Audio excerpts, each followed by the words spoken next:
Alright guys, it is Monday, December 13th, 2021 at 3:59. It's almost 4 p.m.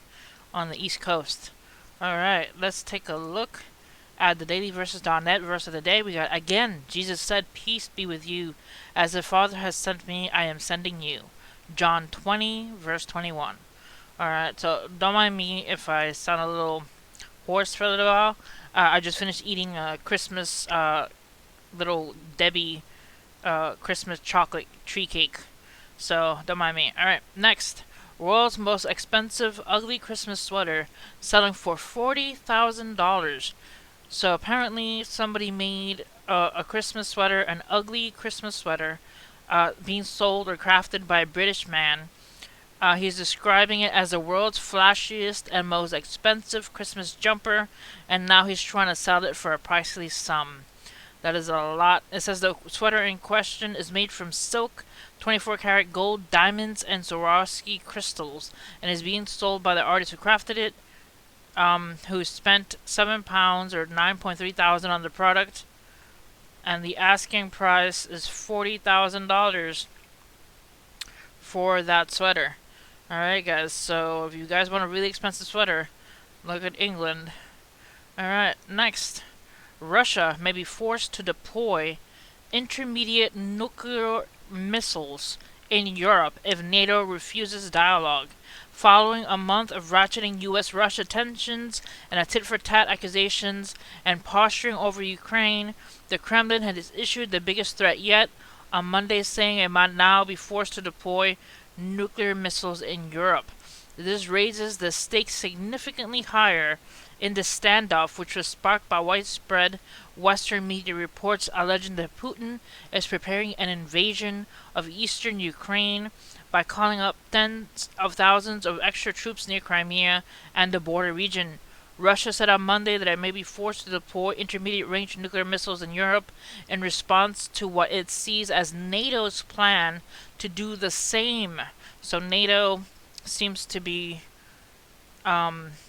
raising the ante there, and then Russia is replying in kind. It says Rakovov said Russia believes NATO has been signaling it's moving closer to its deployment or redeployment of intermediate-range nuclear forces in Europe. The INF treaty signed in 1987 between Mikhail Gorbachev and Ronald Reagan was designed to prevent such a nuclear weapon standoff and scenario in European soil. The United States formally suspended its participation in the INF treaty under Trump on February 2nd, 2019, amid Russia, as well as global warnings that Washington's exit could trigger a new post-Cold War era arms race. The Kremlin is now citing a complete lack of trust and specific indicators of NATO preparing to build up previously banned weapons in Europe. So NATO dropping the ball, and Europe in danger because Russia feels it needs to pull out nuclear weapons. I'll leave you the link to the article so you guys can read the full thing. It is getting hairy over there. Alright, next. Severely damaged U.S. nuclear sub seen for the first time since the October collision. On Sunday, the U.S. Navy's nuclear-powered fast attack submarine, the USS Connecticut, was spotted and photographed for the first time since its October 2nd collision without steam mount while maneuvering in the South China Sea. It pulled into San Diego's harbor after transiting the Pacific Ocean on the surface. Given it suffered severe damage in the incident, details of which are still being kept secret. The collision left 11 crew members injured and led the vessel commander being relieved of duty. Further damage of the subsonar dome left it unable to travel underwater, cutting its mission short for emergency repairs in Guam before the longer trip back to the U.S. West Coast. Importantly, photographs of the sub being escorted into San Diego by boats show extensive damage to the bow. Alright, I'll leave also this link so you guys can check out the story for this submarine, which I had reported on having a collision back in October. Alright, now, this is the temperatures and the snowfall total for the western side of the country. As you see here, in 48 hours, this is the amount of snow that's forecasted to be in the United States. The western side of the United States is getting possibly a lot of snow. This is the 24-hour snow total right now. So this is how much snow is on the western side of the country right now.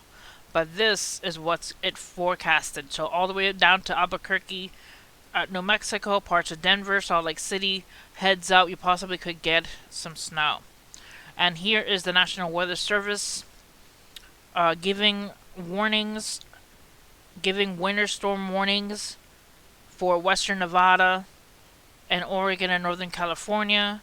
Also giving winter weather advisories for Montana, Central Idaho, for Northwest Oregon, for Northeastern Nevada, and for parts of Northern Arizona. Alright, there's also, let me look and see what this one is. High wind watch for the middle of the country and parts of Utah as well. So northwestern Kansas and central Colorado and Nebraska, as well as central Iowa, you got high wind warnings in the middle of the country. Alright guys, this is the 48-hour snow forecast. As I had said before, snow for the western side of the country. Alright, let's go to strange sounds. Alright, so December, as you know, I made a video about it, having the largest, most intense super outbreak of tornadoes in U.S. history from December 10th to 11th of 2021. It was intense. I covered on video all the stuff that happened. So check out my previous video on the tornadoes happening. Also, La Palma eruption update.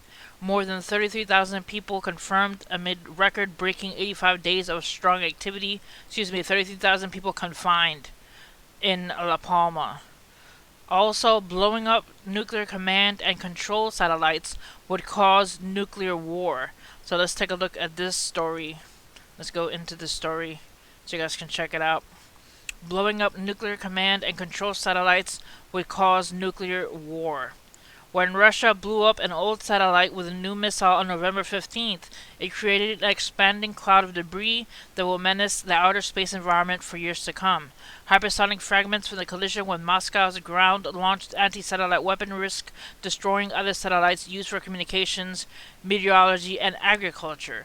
They even pose a danger to China's Tiangong space station and the International Space Station, where personnel, including Russia's own cosmonauts, were forced to don spacesuits and flee into their escape capsules ahead of approaching debris. But the greater danger that this careless stunt highlighted is to a different potential target: high-altitude satellites used for nuclear command and control.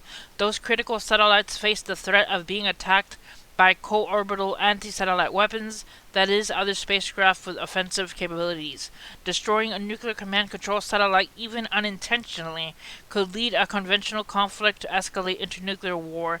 As such, the United States, China, and Russia have shared interests in ensuring the security of each other's high-altitude satellites.